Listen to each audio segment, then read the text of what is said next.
Hey everyone, it's Alex, and it is that time of year when film buffs all over YouTube make videos detailing their worst and best movies of the year. Now, while I don't normally do reviews on my channel because I don't have the time or energy to do reviews like week after week after week because I'm so busy making these awards videos, which can be pretty long, but they're long because I like to give my detailed thoughts on the nominations and such. But I do see a lot of movies every year, and I do still like to make best and worst videos so that way any of you who watch my videos can comment on whether you agree or disagree with my rankings.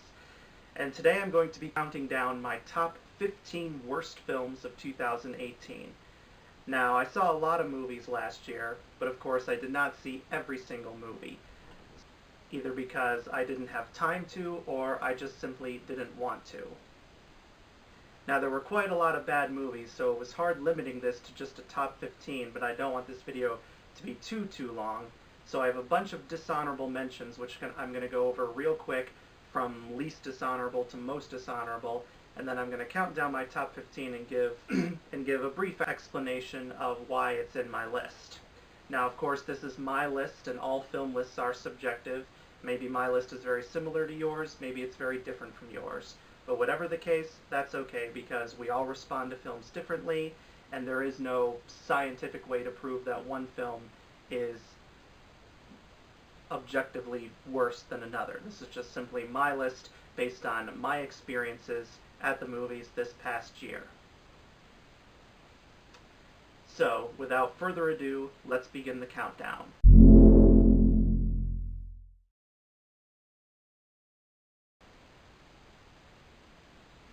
My dishonorable mentions are Life Itself, The Meg, The Frontrunner, Winchester, Book Club, Unbroken Path to Redemption, A Wrinkle in Time, Mortal Engines, The Little Stranger, Every Day, The Grinch, The Commuter, Instant Family, The Catcher Was a Spy, Breaking In, Tomb Raider, Second Act, Den of Thieves, Hunter Killer, The Nutcracker and the Four Realms, God's Not Dead, A Light in Darkness, Skyscraper, Robin Hood, The Happy Time Murders, and I Feel Pretty.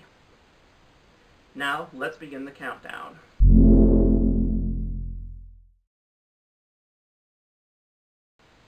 Number 15, Tag. Now, this might surprise a lot of people because a lot of people I know really liked this movie and felt it was either highly underrated or at least a guilty pleasure. And if you do like this movie, that's great. I'm glad you found something to enjoy from it. I, however, despise this movie. And I am aware that it is based on a true story about these group of friends from high school who've been playing tag every year for the past 30 years, where they take 1 month out of the year and they do all these crazy stunts to try and tag each other because they live all across the country. But the way it's portrayed in this movie is just so stupid and annoying. Ugh. Now, I will say this. The friendship between the five guys, played by Ed Helms, John Hamm, Hannibal Buress, Jeremy Renner, and Jake Johnson, are all really good. You really do believe that they've been lifelong friends. However, the rest of the movie is just so annoying. The writing is god-awful, the jokes fall completely flat, they use all these crazy slow-motion stunts during the tag sequences, which gets really annoying really fast. The female characters are pretty much just there to be stock characters, whether it's Annabelle Wallis as the reporter, or Isla Fisher as Ed Helms' wife, or Rashida Jones as this love interest that a couple of guys have. They're all completely wasted. And the movie also resorts to some of the most insensitive jokes I have ever seen, namely involving the faking of a miscarriage, so that Jeremy Renner's character, who's literally never been tagged in 30 years, won't have to be tagged by everyone else when his fiancée fakes a miscarriage. I don't know how anyone can find a joke like that funny, because miscarriages are nothing to be laughed about at all. And also, this movie throws in a dramatic plot revelation near the end, and this revelation is so tacked on at the last minute that you're like, really? I mean, this is the revelation they have is the kind of revelation that should be in the middle of the movie, not at the very end when we don't even have time to digest it. Ugh.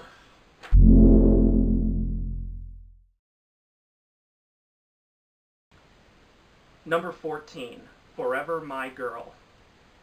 How this movie went into movie theaters instead of the Hallmark Channel, I will never understand. Because this movie is exactly the type of movie you see on the Hallmark Channel all the time. And if watching this movie you thought it was based on a Nicholas Sparks novel, I wouldn't blame you, because this movie has every single trope that Nicholas Sparks is famous for. But the ironic thing is this movie is not based on a Nicholas Sparks novel. Now, it is based on a novel, I forget the author's name, and clearly he or she took a lot of notes from Nicholas Sparks, but they didn't work because this movie is so cliched and predictable. I was able to literally predict the entire movie as I was watching it. And keep in mind, I did not look up spoilers before seeing the movie because that's something I never do. And every single time I thought, oh, that's going to happen, that's going to happen, I ended up being right every single time. Ugh.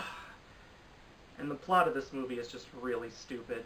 I mean, you got this hotshot country singer who goes back to his hometown for his friend's funeral, and there he meets his ex-fiancée whom he left at the altar on their wedding day. Of course, she still hates him, and the whole town hates him because of what he did. He has a daughter that he never knew he had. He has an estranged relationship with his father. And of course, all of this is going to be resolved in the end somehow, because you just know it is. I mean, could this movie be any more predictable? Now, the actors do try their best. Alex Rowe, who is British in real life, he does a decent job with his southern accent. Jessica Roth, she does good performances, but man, she needs to do better movies. Between this and Happy Death Day, a film she was good in, but I hated that movie. I don't know who her agent is, but he or she really needs to start sending her better scripts. And then the little girl in this movie, who's the daughter, she's one of those cutesy, precocious kids. Not necessarily a brat, but her precociousness wears on you really quick. And yeah, so I mean, this movie is not the worst thing in the world, but it's just so lazy and predictable. You're just like, come on, throw me a twist or something.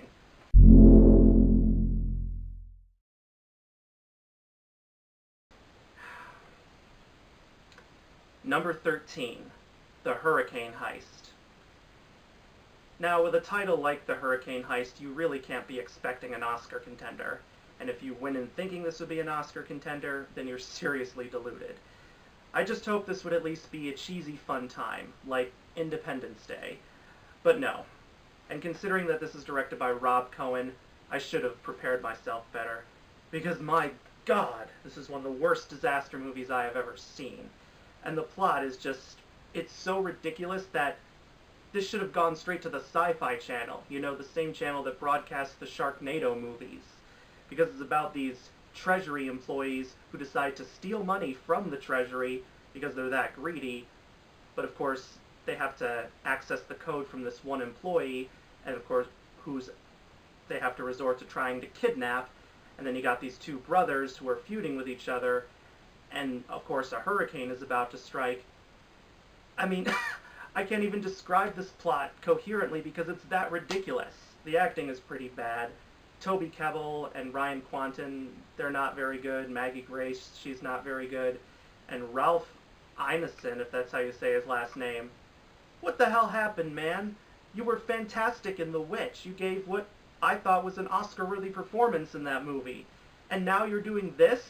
With an awful American accent? Why? And the visual effects in this movie, of course, are garbage. I mean, the CGI in this movie is so laughably bad, it's literally on par with the Sharknado movies, at least from what I've seen of them. And of course, they have to make the center of the action literally in the eye of the hurricane. People trying to rob money during a hurricane, because of course, by doing that, the authorities won't try to catch them. Wow, what a great original idea that is. if you have no idea what this movie is, I don't blame you, because this movie just came and went just like that and bombed horribly. And I'm glad I saw it at my dollar theater. Well, technically I have to pay about $3 or $4 there, but still, the ticket prices are really, really cheap. And thank God I paid a cheap ticket for this, because this was just god-awful garbage.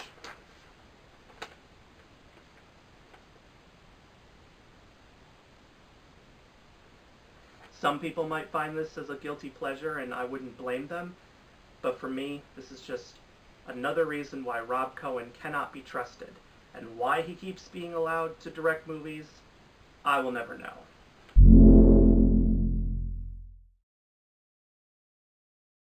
Number 12, The 1517 to Paris.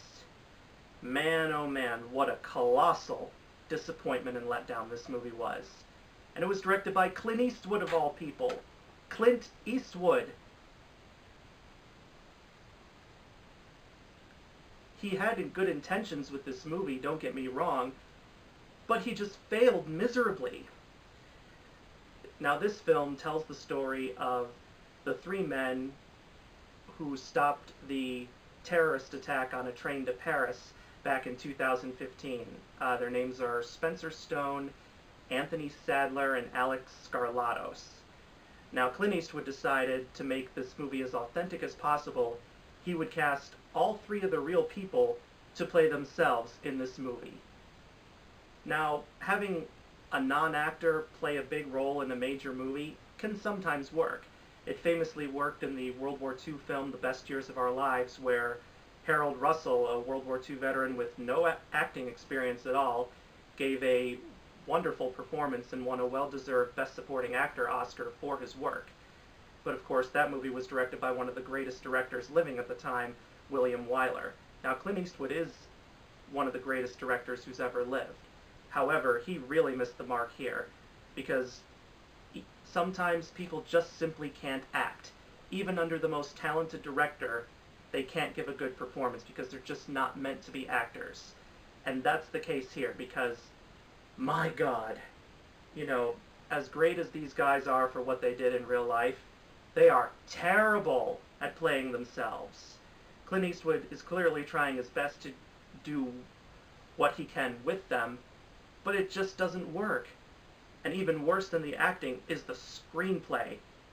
The screenplay was written by a woman named Dorothy Bilski, I believe is her name, and this is her first screenwriting credit. She had previously worked as a production assistant.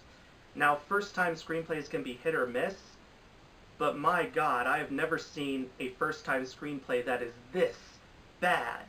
The dialogue is so derivative and so childish. I mean, middle schoolers could have written a better screenplay than this.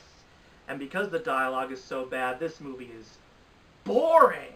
I mean, we just see these characters. First they're in middle school, then they grow up and join the army, then they go on vacation to Europe. You know, it's just them basically going around and just doing stuff, and it's just so boring, and the actual attack doesn't happen till like the last 20 minutes of the movie, and that's when things finally get interesting. And you do have some professional actors in here, like you have the guys' mothers from when they're younger, played by actresses like Jenna Fisher and Judy Greer. They're completely wasted. Although Jaleel White, and yes, I do mean Steve Urkel Jaleel White, he does make a cameo as a history teacher in this movie, and that was pretty cool. And then Tony Hale also has a small role in this movie. And the kid actors, and they are actual actors because I've seen some of them before in other movies, who play them as middle schoolers. They were decent. But the three guys, like I said before, they are just terrible. Despite what Clint Eastwood tries to do, it just falls flat.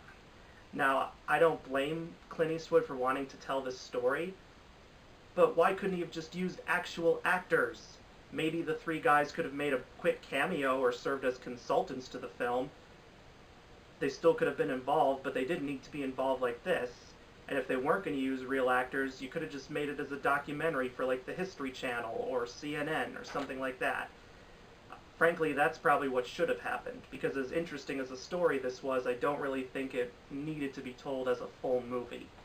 So yeah, this film, massive, massive disappointment, and easily Clint Eastwood's worst film he has ever done. Number 11, The 1517 to Paris. Man, oh man, what a colossal disappointment and easily Clint Eastwood's worst film he has ever done. Number 10, The 1517 to Paris. Man, oh man, what a colossal disappointment and easily Clint Eastwood's worst film he has ever done.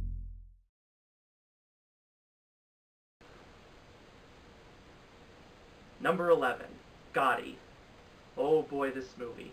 Now, many of you probably might be shocked that I don't have this way higher, like in the top 3, which a lot of people seem to be doing. However, this movie is bad. Really bad.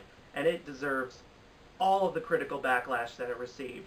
And to this day, it still has a 0% on Rotten Tomatoes. For a film to stay at 0%, you know it's really that bad. And oh my god.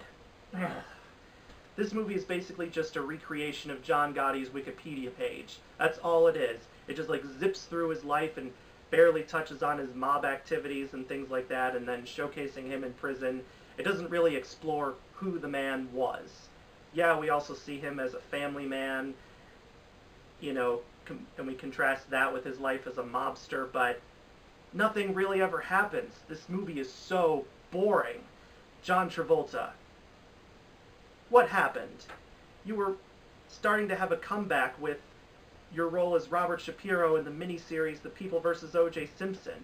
And then you do this, and you've been wanting to do this for years, and you've been willing to stay with this movie while it's been in production hell for years? Man, what a waste of time. Because this movie's been in development hell for years. It's gone through several directors and writers and other actors in the supporting cast.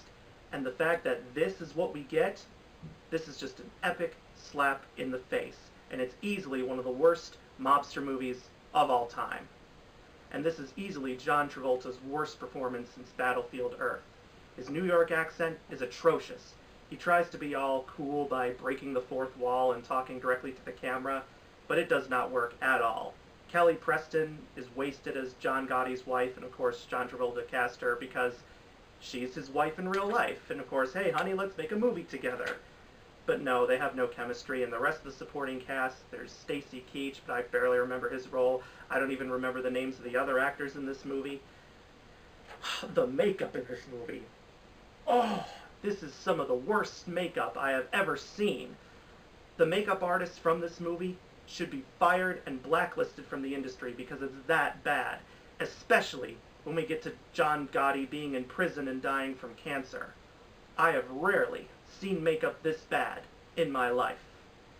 And also, the ending of this movie, where they try to vindicate John Gotti and they claim, oh, but John was still a nice person, the government just really screwed him over.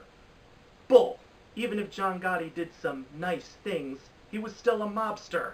And mobsters are bad people, just like James Whitey Bulger. You know, there are a lot of people in Boston who love James Whitey Bulger because apparently he tried to prevent his mobsters from giving drugs to kids, or he would give turkeys to the poor on Thanksgiving. But still, that doesn't excuse all the terrible things James Whitey Bulger did. And none of the good things John Gotti did excuse the bad things that he did. So the fact that this movie tries to make him a misunderstood person is deplorable. And the fact that the producers of this movie tried to say, screw the critics because the audiences have really loved this movie. Shame on you. What audiences have loved this movie? Virtually everyone hates it. And for good reason.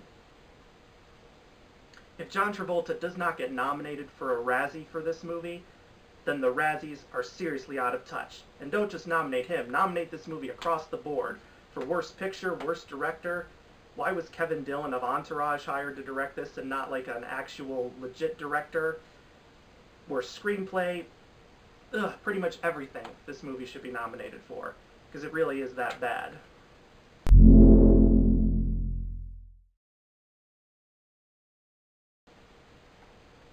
Number 10, Peppermint. People have wondered for a long time if Jennifer Garner would make another action movie, and if she would make a good action movie this time.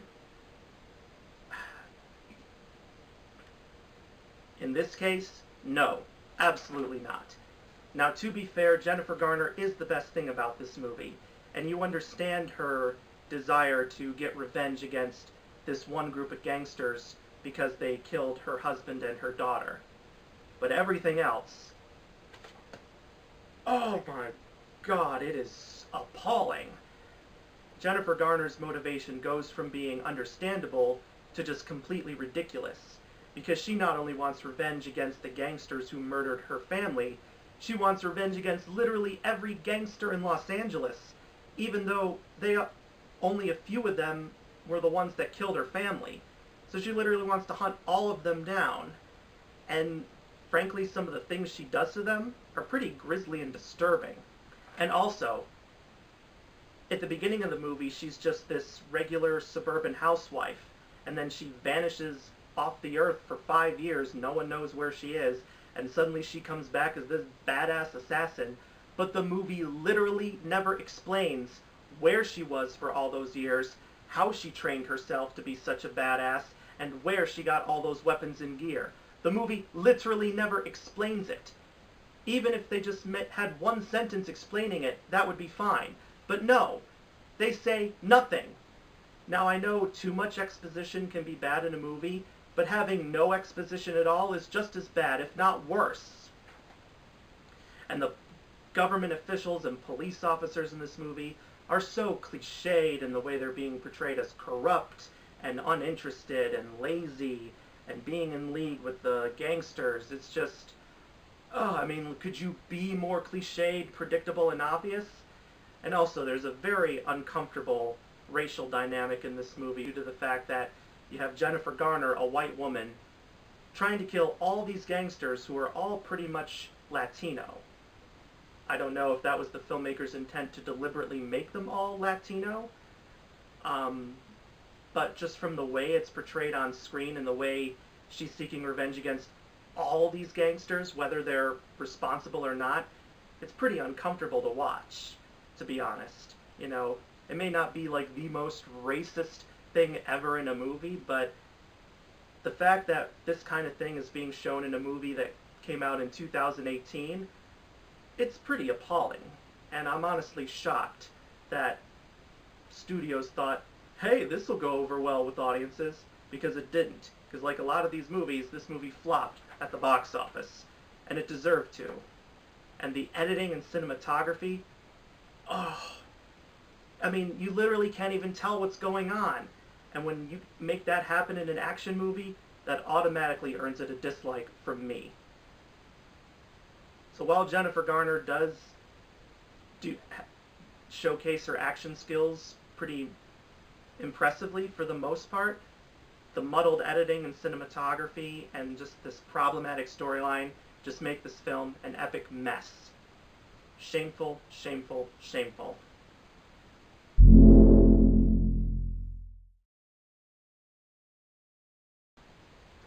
Number 9, Truth or Dare.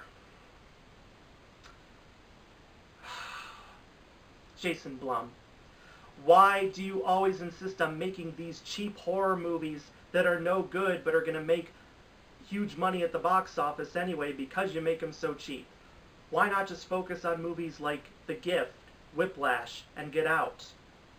This movie is just completely ridiculous from beginning to end. And you have these college students who go on vacation to Mexico, and the lead character is forced to go because her friend threatens to blackmail her if she doesn't. What kind of friend would do that, by the way? And then they meet up with this other guy, and they go to this abandoned cathedral, and they play this game, and then they get cursed, where as part of the curse they have to play Truth or Dare. And if the person does not play the game properly when they're given a Truth or Dare, they literally die or suffer. And the way these characters die one by one is just so ridiculous and cheesy. I'm like, this movie expects me to take this seriously? No, no, no. And when the characters get possessed by the curse, they do this like weird, creepy smile that is very disturbing to see. It's like, who came up with this? Now, some of the actors are trying, like Lucy Hale and Tyler Posey, but even they can't save a generic, awful script like this movie has. And the director of this movie pretty much directed it in his sleep, because everything is just so lazily shot and acted and edited that a monkey could have literally directed this movie and maybe even directed it better. And the ending. The ending of this movie is easily the worst ending of the year, because without spoiling the ending, the characters literally make everything worse. So their whole solution to their problem is to literally make it all worse. That makes no sense. And it just is a giant slap in the face and pretty much puts the audience back at square one. You don't do that in a movie. You're supposed to resolve it, or at least leave things open for a potential sequel, but not so open-ended that we're left thinking, what? I hope they never make a sequel to this movie, because the concept was so ridiculous and ill-conceived that I can't believe Jason Blum thought audiences would eat this up. Clearly they were aiming for the teenage demographic, considering the movie's cast, like Lucy Hale and Tyler Posey, but I doubt even they would have enjoyed this movie.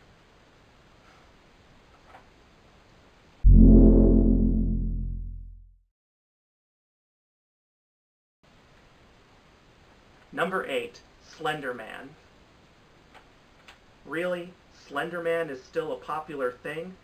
Now I'll admit, I've never been into the whole creepypasta culture, but even I knew who Slender Man was just because it was everywhere on the internet and you heard all these stories. But then Slender Man kind of rightfully fell out of popularity when a girl in Wisconsin, I believe, was like stabbed by these two girls who had called themselves her friends, but then they stabbed her brutally and almost killed her because they claimed the Slender Man told them to do it. And pretty much after that, Slender Man's popularity just instantly disappeared. So why are they making a Slender Man movie now? Now, this is one of those movies that everyone hated. Critics hated it, audiences hated it, and for good reason. This movie is so boring. I literally fell asleep at one point for like 30 seconds. And if anyone sleeps through this whole movie, I don't blame you, because this movie is so slowly paced. It's like watching molasses flow down a river. And the characters, they're so generic and boring and lifeless. I don't even remember the characters' names.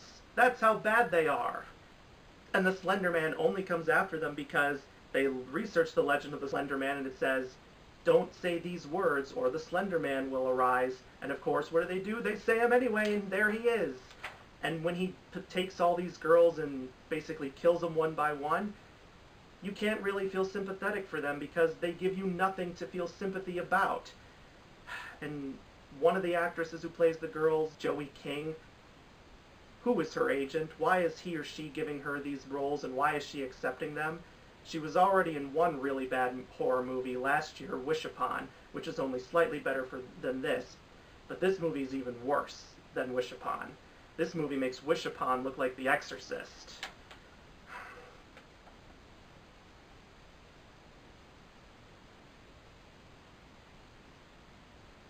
And why Jeremy Jahns, one of the biggest critics on YouTube, gave this movie a passing grade, I will never understand. Jeremy Jahns has good taste most of the time, but sometimes his taste leaves me really questioning the way he reviews movies, and this is one of those times because there is practically nothing enjoyable about this movie. I will never understand what he found enjoyable about it. Ever. And when a movie can't even make me feel sympathetic for its main characters when the villain is killing them off one by one, you know that it's an epic failure on all accounts.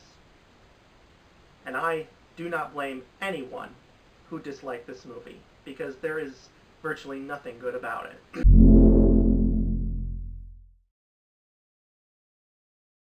Number 7, Peter Rabbit.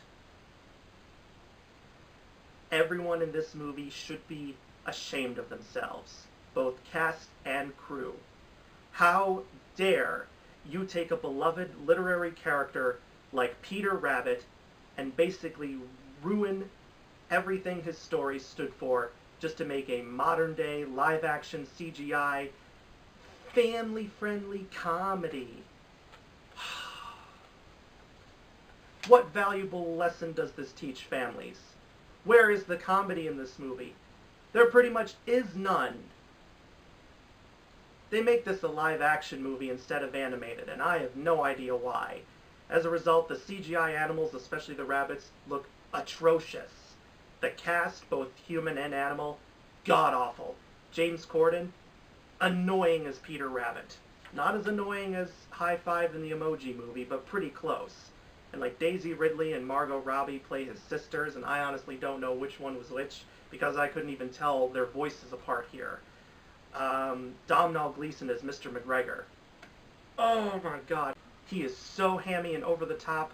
I haven't seen a performance this hammy and over the top since Eddie Redmayne in Jupiter Ascending. And Rose Byrne as Bee, the neighbor. Oh my god, she is so naive and overly sweet. It's really annoying. And of course, Bee is probably a reference to the original Peter Rabbit author Beatrix Potter, but I highly doubt Beatrix Potter would enjoy this movie. I bet she's up in heaven right now, weeping with despair over how her beloved characters are treated here. And of course, the central theme of this movie is Mr. McGregor and the rabbits fighting each other over their land, and oh, the stunts they pull against each other are so childish and juvenile, not to mention downright evil in one point. And I say evil because the rabbits learn that Mr. McGregor has an allergy to blackberries. So what do they decide to do? They decide to literally fire a blackberry into his mouth with a slingshot so that he will die. And therefore he'll never bother them again. But thankfully, Mr. McGregor has an EpiPen in his pocket, so he's able to immediately administer that when the blackberry flies into his mouth. And that scene got so much rightful outrage from various allergy groups and things like that that the studio actually had to apologize for it. And I ended up seeing the movie after that apology happened, and they didn't even bother cutting it out. Why? And the worst thing about this movie is, it actually made money.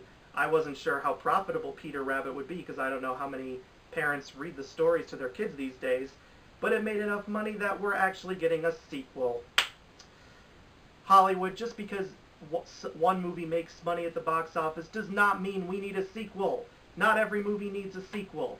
Get that through your head.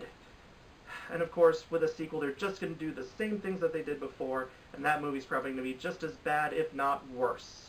This movie is so childish and juvenile that probably only really, really little kids would actually think it's funny. And for all the parents that had to sit through this and hated it, believe me, you have my sympathy.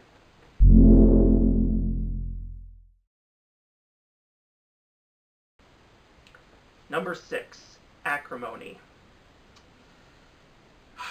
Tyler Perry. I haven't really watched too many Tyler Perry movies just because there's so much negative things said about them that I don't really want to bother. But I wanted to see this one just because Taraji P. Henson is a fantastic actress, and I was hoping maybe she would be the one good thing about this movie.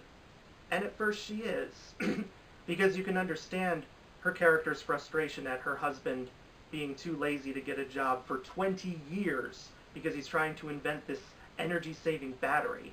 And you sympathize with her when she finally has enough and divorces him.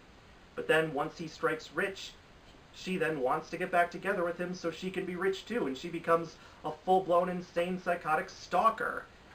And it's at that point where the movie just goes completely off the rails. I mean, this movie tries to be so hard to be Fatal Attraction, it turns into a comedy. Literally in the theater, the entire audience, including me, was laughing near the end of the movie. Because at the end of the movie, when Taraji P. Henson goes full-blown bat-crazy insane, no one could take her seriously.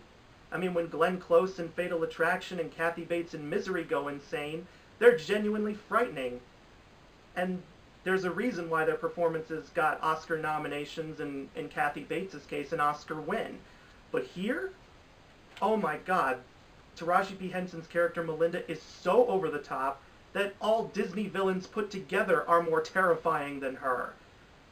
So when you have a movie that's about stalking, and the stalker is going so crazy that the entire audience laughs, your movie has failed on nearly every level. And this movie did not need to be 2 full hours. This movie could have been 90 to 100 minutes tops, and that would have been, it wouldn't have fixed all the problems, but it wouldn't have made it as painful to endure.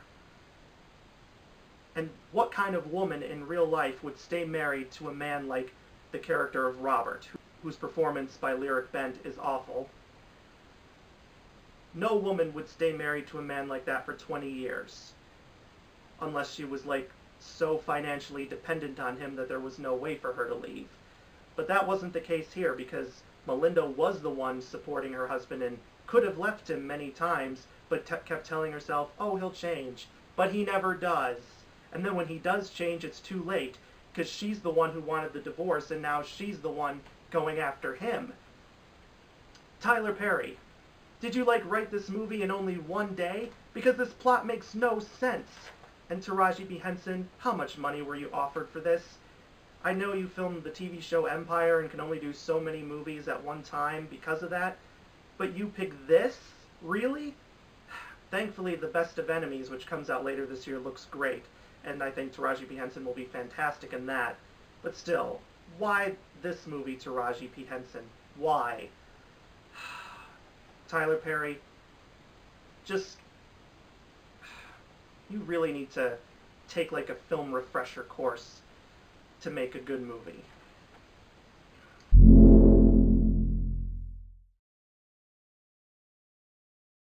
Number 5, Night School. Now, I'm not the biggest Kevin Hart fan in the world. His comedy style is not my cup of tea at all, especially with the way he likes to screech and yell all the time. But once in a while, he does surprise me. Central Intelligence was okay. He was also good in Jumanji: Welcome to the Jungle, and he looks good in the upcoming film The Upside, where he stars with Bryan Cranston. But here he just does the same old shtick, and it gets annoying really fast. He plays this guy who needs to go to night school to get his GED because he's a high school dropout, and the job he wants requires that he have at least a high school education, and he's being taught by Tiffany Haddish, and he has all these other people in his class who are just as annoying, if not more so, than he is, and of course, hilarious shenanigans ensue. Whoop-de-freaking-do. So, Kevin Hart is once again annoying in this movie, as he is in almost all his movies. His character, Teddy, is really annoying and unlikable. The rest of his classmates are just as annoying. Rob Riggle's really annoying. Romany Malco's annoying. There's this one actor who's, I forget his name, he's really annoying. Mary Lynn Rajka, if that's how you say her last name. Dear God in heaven, she was the worst thing in this movie, by far. Tiffany Haddish was the only saving grace, at least for me. Some people have said she was just as annoying as Kevin Hart, and at times she is, but I at least found her at least okay, because for the most part she was a teacher who actually took her job as a teacher seriously. And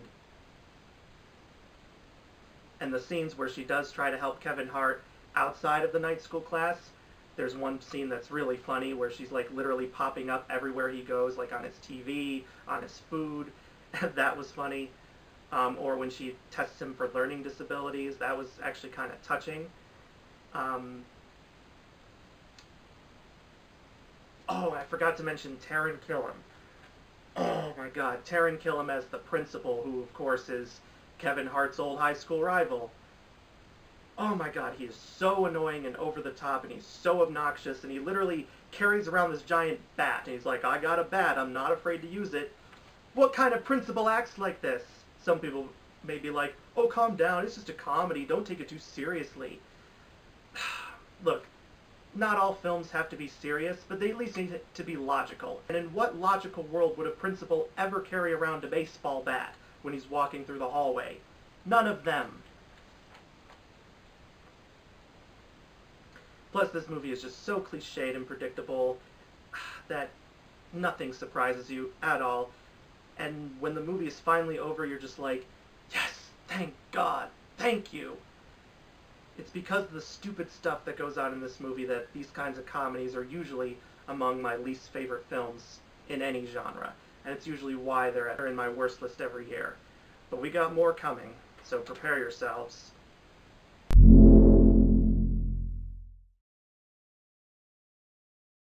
Number 4, Mile 22. A lot of people were really looking forward to this movie because of Mark Wahlberg being the star and Peter Berg being the director. I had many doubts for a long time. When this movie premiered at CinemaCon, not only were critics not impressed by the clips, but Mark Wahlberg and Peter Berg were apparently really, really drunk and making like lewd and vulgar comments. Who does that when promoting a movie? But I was hoping the movie would be at least decent, because Mark Wahlberg was saying, oh yeah, this is going to be like a new franchise we're going to do.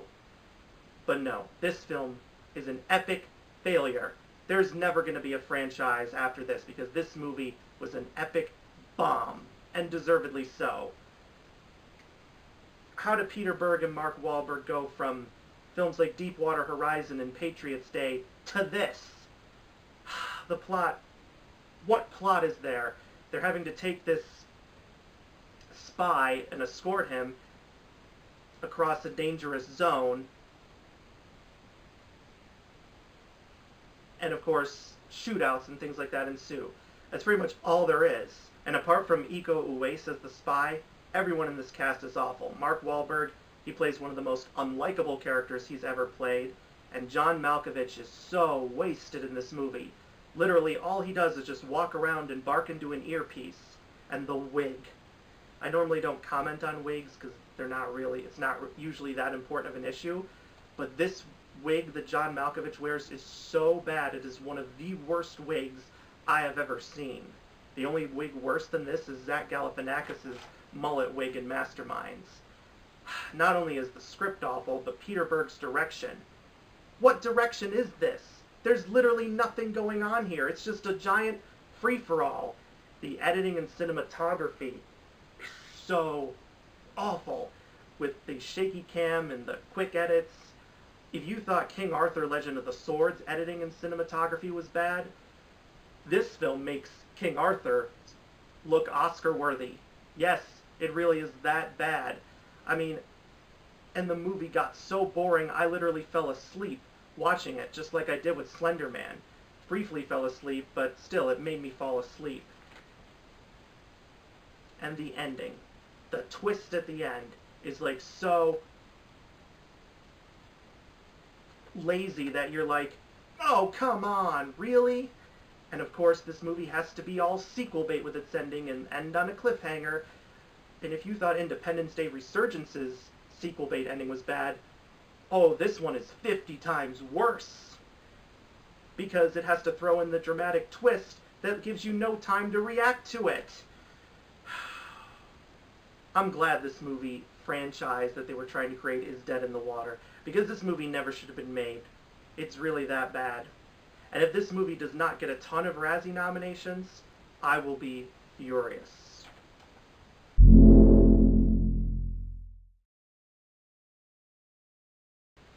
Number 3, The Spy Who Dumped Me. Mila Kunis and Kate McKinnon. You can be funny when you're in good movies or good TV shows. But who are your agents? Why do you accept these scripts that they give to you? Because this movie is disastrous. Oh my God. These two women. This is the worst female duo since Reese Witherspoon and Sofia Vergara in Hot Pursuit. They're not quite as bad as those two, but they're pretty close.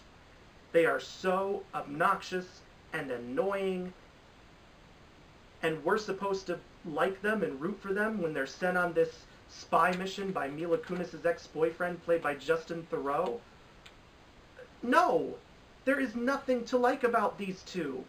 And the only way they succeed in things is just through random luck. And yet, we're expected to take them seriously as spies?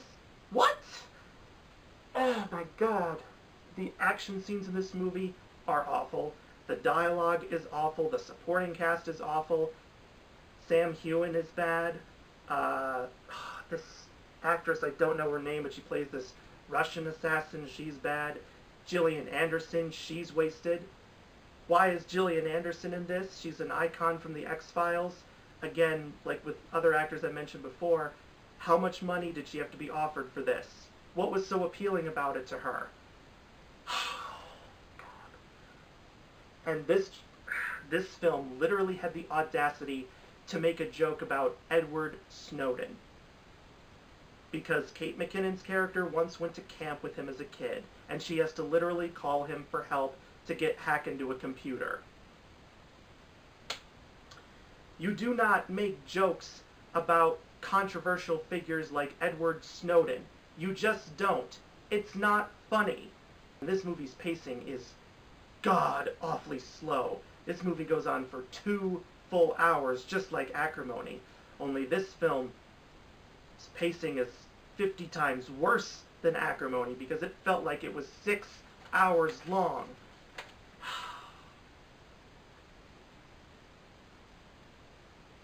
I'm all for movies featuring strong female characters doing the types of roles we normally see men play, but this movie does not do justice to women at all.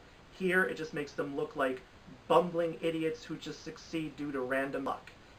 Both men and women in this movie and in audiences deserve better than something like this. If you want a great movie about a female spy, just go watch Spy starring Melissa McCarthy, because that movie is way, way better.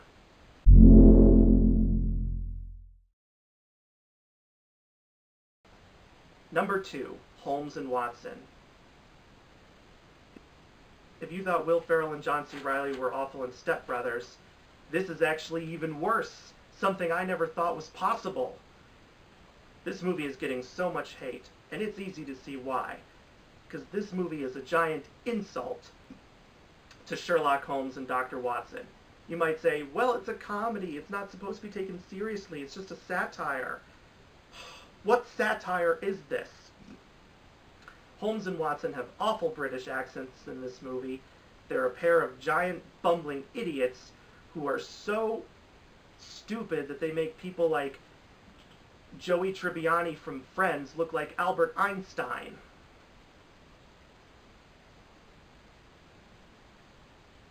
Also, they make a ton of jokes which don't work at all. Jokes about the Electoral College, gun control, and just so many other stupid things. It's just, ugh. Ray Fiennes, Steve Buscemi, they're all wasted in this movie. Hugh Laurie is wasted in this movie. Rebecca Hall is wasted in this movie. Oh my god. Oh. This movie's just so painful to talk about because it's really that bad. And also this movie is extremely historically inaccurate. I know since this is a comedy, history isn't supposed to be taken seriously, but come on. The villain's plot of this movie is to have Queen Victoria assassinated on board the Titanic, a ship that wasn't built until after she died in real life. And to make things worse, a certain Titanic actor literally makes a cameo during the Titanic scene. And they even insert a musical number into one part of the movie near the end, written by Alan Menken. Yes, Alan Menken, who wrote all the songs of the Disney Renaissance.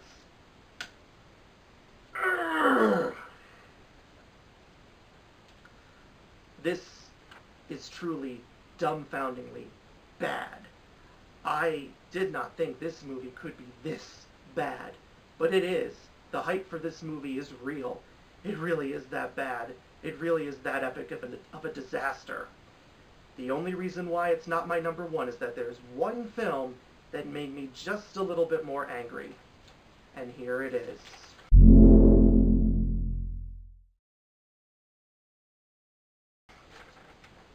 Number 1, Life of the Party.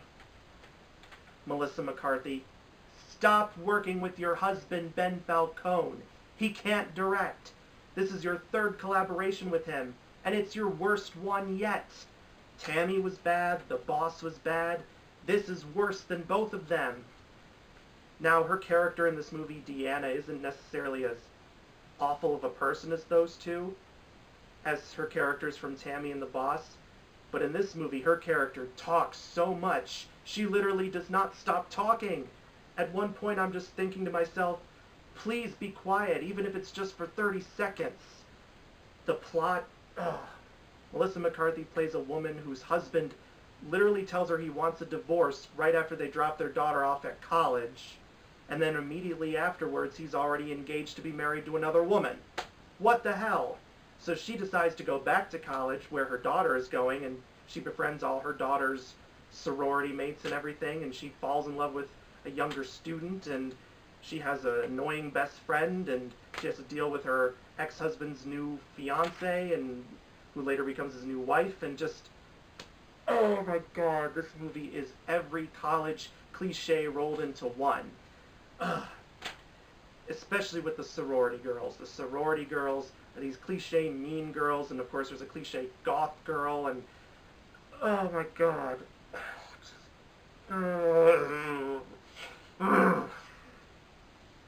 And Maya Rudolph is the best friend. So annoying. Maya Rudolph. You gotta stop doing these types of movies. You really do. Matt Walsh as the ex-husband. Oh, he's like nails on a chalkboard. So annoying. And Julie Bowen as Matt Walsh's fiancée, later wife. She's also so obnoxious and annoying that her character, Claire Dunphy from Modern Family, would hate this woman with a burning passion. And Jackie Weaver. Why are you in this movie, playing Melissa McCarthy's mother? Thank God you at least appeared in Widows later on. And to make things worse, Christina Aguilera makes a cameo as herself. I am not making this up. How the hell they wrote this scene in, and how the hell Christina Aguilera agreed to be in this, I will never understand. How any of these actors thought this movie was funny, I will never understand. I was so bored watching this movie. I was squirming in a comfortable theater seat, you know, a recliner leather theater seat. And I was squirming because I was so bored and I thought I was never going to get out of there. This movie felt like it was 10 hours long. I've seen 4 or 5 hour TV miniseries that felt way faster than this.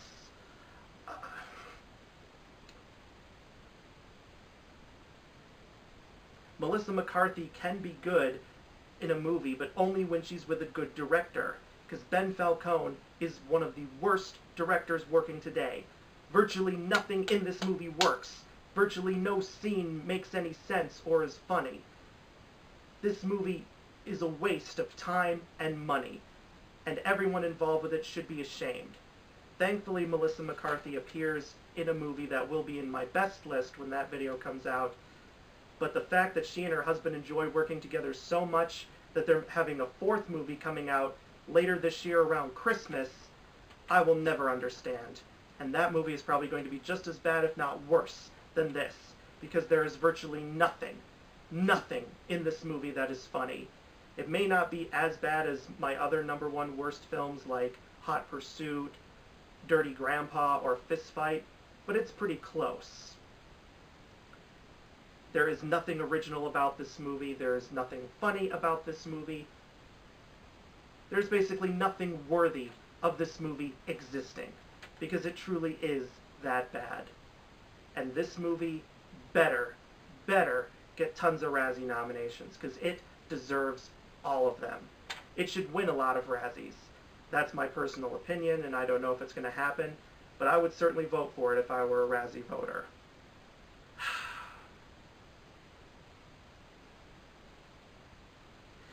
Alright, I got nothing else to say, because